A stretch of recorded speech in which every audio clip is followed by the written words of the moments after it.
Salam guru hebat. Perkenalkan, nama saya Rizal Maulana, CGP Angkatan 11 dari Kabupaten Bandung.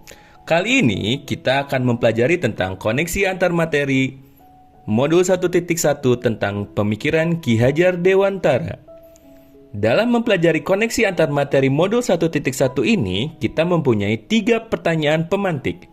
Yang pertama adalah apa yang Anda percayai tentang murid dan pembelajaran di kelas sebelum Anda mempelajari modul 1.1. Yang kedua, apa yang berubah dari pemikiran atau perilaku Anda setelah mempelajari modul ini? Dan yang terakhir, apa yang dapat segera Anda terapkan lebih baik agar kelas Anda mencerminkan pemikiran Ki Hajar Dewantara. Mari kita ke pertanyaan pemantik nomor 1. Di pertanyaan pemantik nomor 1, kita diberi pertanyaan yaitu apa yang Anda percaya tentang murid dan pembelajaran di kelas sebelum Anda mempelajari modul 1.1. Sebelum mengenal pemikiran Ki Hajar Dewantara, saya berpikir bahwa pembelajaran di kelas itu berpusat pada guru. Jadi guru yang mengatur semua pembelajaran dan segala sesuatunya itu berpusat pada guru. Lalu kemudian ketika melakukan penilaian, saya hanya fokus ke penilaian sumatif saja. Itu pun hanya aspek kognitif yang kadang saya perhatikan. Kadang saya melupakan penilaian aspek psikomotor dan aspek afektif. Lalu kemudian, pengajaran seringkali dilakukan di kelas. Saya jarang melakukan pengajaran di luar kelas. Ketika melakukan pengajaran atau pemberian materi, saya menganggap bahwa setiap siswa saya memiliki kemampuan dan cara belajar yang sama. Sehingga kadang saya memperlakukan semua siswa dengan perlakuan yang sama. Padahal, menurut tujuan pendidikan Ki Hajar Dewantara, bahwa apa yang saya lakukan itu salah. Menurut pemikiran Ki Hajar Dewantara, pengajaran itu harus berpusat pada anak. Kemudian, pendidikan itu harus menuntun segala kodrat anak, baik kodrat alam maupun kodrat zaman. Jadi, setiap anak mempunyai kemampuan sendiri dan mempunyai cara belajar sendiri, sehingga guru harus memberikan perlakuan yang berbeda kepada setiap anak. Karena setiap anak itu diibaratkan seperti kertas putih yang memiliki garis-garis halus. Kita sebagai guru harus mempertebal garis-garis tersebut sebagai proses pembelajaran anak menjadi manusia yang berguna. Lalu kemudian pendidikan itu harus memanusiakan manusia. Jadi bagaimana kita membuat anak menjadi manusia yang sesungguhnya. Nah, ketika kita melaksanakan pendidikan itu, maka anak akhirnya harus mencapai kesempurnaan budi pekerti, yaitu terciptanya keselarasan antara cipta, rasa, dan karsa.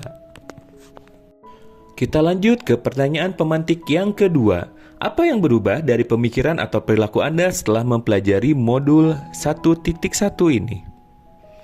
Yang berubah dari pemikiran saya setelah mempelajari modul 1.1 ini adalah ketika melakukan pembelajaran, saya akan berusaha melakukan pembelajaran itu berpusat kepada anak. Lalu kemudian, sumber belajar tidak hanya dari guru saja. Anak bebas mendapatkan sumber belajar dari mana saja.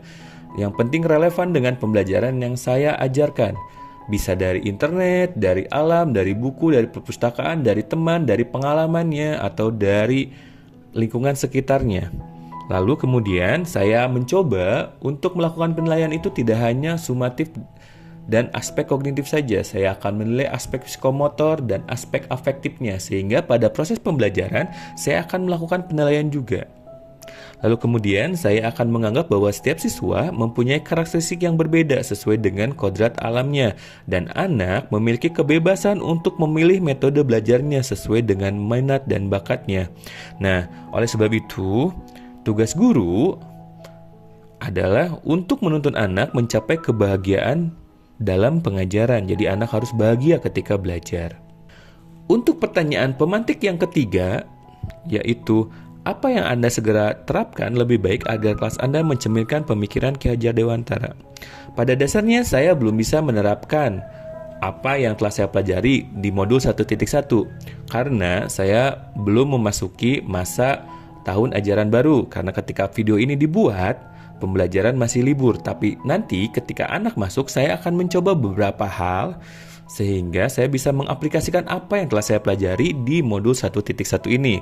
Yang pertama adalah menciptakan suasana belajar yang lebih menyenangkan dan interaktif, membebaskan anak menyelesaikan tugasnya dengan metode atau media sesuai dengan minat dan bakatnya, sesuai dengan kodrat zaman dan kodrat alam anaknya. Lalu menerapkan pembelajaran dengan mengutamakan aspek budi pekerti, yaitu ada olah cipta, olah rasa, dan olah karsa.